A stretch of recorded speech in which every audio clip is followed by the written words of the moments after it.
Welcome to Visual Literacy, a series of YouTube videos based on the Visual Literacy Workbook for Graphic Design and Fine Art students by David Moyer and Brian Flynn, published by Oxford University Press. Chapter 7, Emphasis and Eye Flow. In this chapter, we will explore the function of design elements of high contrast, or difference from their surroundings, to create areas of focus and eye flow in the composition of a visual image. Design elements, high in their visual attractiveness, become points of emphasis or accent points. A focal point is the element of highest contrast within the visual hierarchy, also known as the primary accent point. It is important that points of emphasis be differing in degrees of contrast from one another to avoid conflicting points of visual focus, causing a chaotic break in visual unity. Focal and accent points provide areas of rest, functioning much like punctuation in a written composition. The higher an accent point's contrast, the longer the visual pause.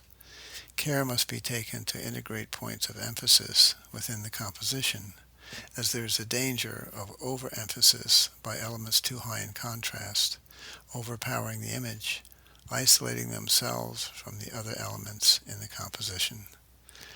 Points of emphasis may work together as directional cues, creating a visual pathway or line of sight through an image.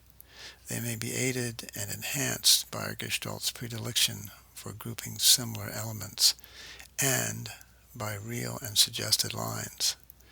The viewer tracks a line of sight within the context of the image, seeing both image and accent points simultaneously. Triangulation occurs when focal and accent points are placed within an image to create a triangular line of sight encompassing the four quadrants of the composition. In Johannes Vermeer's Woman with a Picture, we see a young woman dressed in 17th century Dutch attire, her right hand opening a leaded glass window, her left hand grasping a metal pitcher's handle. The room is dimly lighted, the window being the sole source of light, imbuing the room's interior with a quiet, meditative stillness. The viewer focuses on the woman's cowled head, as we tend to focus on human faces. Hers presents itself as an oval disc inserted inside the white folded cloth of her headwear. We follow her gaze to the window. Its frame and the underside of her right arm is silhouetted in dark shadow against the relatively bright light entering through the window. Our eye is then drawn to the pitcher and the deep metal dish in which it sits, it being another locus of relatively high contrast of light and dark. Our line of sight takes on a triangular form, moving the viewer's gaze through the quadrants of the picture plane. The triangulated line of sight is echoed by the repeating rectilinear forms of the window, table, and wall map. Our Gestalt's penchant for grouping like elements directs the viewer's gaze between the similarly shaped objects. The triangular lines of sight chart the viewer's gaze with clear direction, complementing the stillness of the interior environment. Henri Toulouse-Lautrec's Englishman at the Moulin Rouge is composed of three closely cropped figures in the foreground of the picture plane. The head of the Englishman, wearing a top hat, leans forward in greeting and furnishes the image point of focus.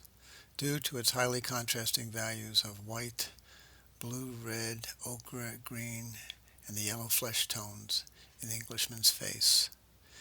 He has fixed a light-complected, red-haired woman in his gaze, her head cropped by the top left of the picture plane, leaning back, pushing her way into the viewer's personal space.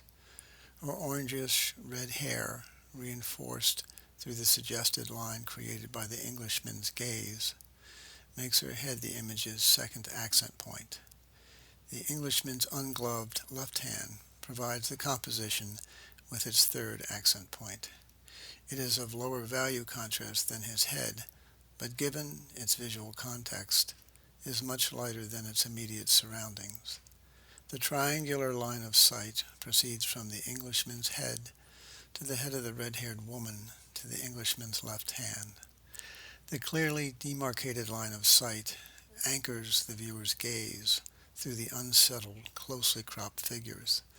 Lautrec has taken care to integrate the forms in this image through the repetition of a yellow hue in combination with hues ranging from ochre, blue, yellow-green, green, red-orange, flesh tones, and various mixtures of cream hues. Please join us as we continue to explore visual form and content in upcoming videos.